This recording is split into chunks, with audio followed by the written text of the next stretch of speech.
Railway Koduru MLA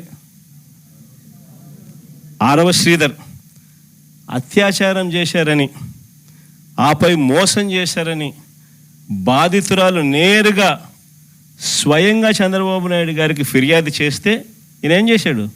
committee అంట. No action. ఆయన పార్టీకి చెందిన మరో ఎమ్మెల్యే, సత్యవీడు ఎమ్మెల్యే కోనేటి ఆదిమూలం ఒక మహిళ మీద దారుణమైన లైంగిక దాడికి పాల్పడితే ఈయనేం చేశాడు? పంచాయతీ చేసినాడు. No action. కేజీబీవీ మహిళా ప్రిన్సిపల్ మీద వేధింపులకు పాల్పడ్డ ఆముదాల వలస టీడీపీ ఎమ్మెల్యే కూనా రవికుమార్ మీద ఏం యాక్షన్ తీసుకున్నాడు? No action. మహిళలకు అశ్లీలంగా వీడియో కాల్స్ చేసిన గుంటూరు ఈస్ట్ ఎమ్మెల్యే నజీర్ అహ్మద్ మీద ఏం యాక్షన్ తీసుకున్నాడు?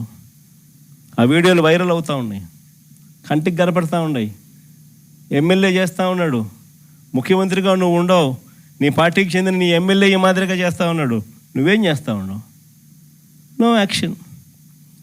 మహిళా ఉద్యోగి మీద లైంగిక వేధింపులకు పాల్పడ్డ మంత్రి సంధ్యారాణి పిఏ మీద, ఎమ్మెల్యేల కథ దేవుడు వరకు పిఏల మీద కూడా యాక్షన్ తీసుకోలేకున్నాడు. ఇంకా మీ అందరికీ కూడా తెలిసిందే, ప్రస్తుత టీటీడీ చైర్మన్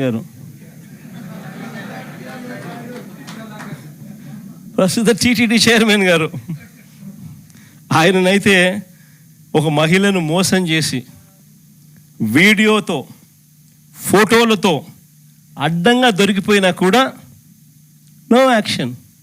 కొద్ది రోజుల కింద ఈ పుట్ట మహేష్ ఇన్సిడెంట్ కన్నా ఇంకా కొద్ది రోజుల ముందు ఆదినారాయణ రెడ్డి అని ఇంకొక ఎమ్మెల్యే, ఆదినారాయణ రెడ్డి కొడుకు ఇదే డ్రగ్స్ తీసుకుంటూ తాను కూడా హైదరాబాద్లో పట్టుబడితే ఏం జరిగింది? No action. అంతెందుకు, అసలు ఈ మనుషులకు ఇలాంటి భావన ఉంది కాబట్టే ఇవన్నీ జరుగుతూ ఉన్నాయి.